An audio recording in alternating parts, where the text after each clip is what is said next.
Hi అండి. Welcome to Shri Sai customize gifts. మన జీవితం అనేక సందేహాలు, బాధలు, ఆశలు, కలలు కలగలిపిన సముద్రం లాంటిది.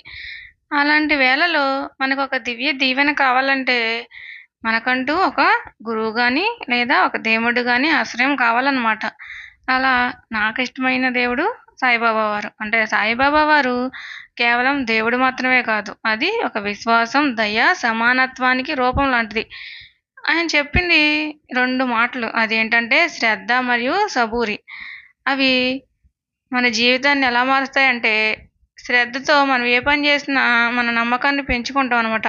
అలాగే సబూరితో ఓర్పుగా ఎదగగలుగుతాం.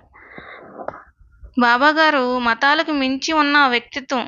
ఆయన హిందువైనా, ముస్లిమైనా ఆయన చూపించే ప్రేమ అందరికీ సమానమే అనమాట.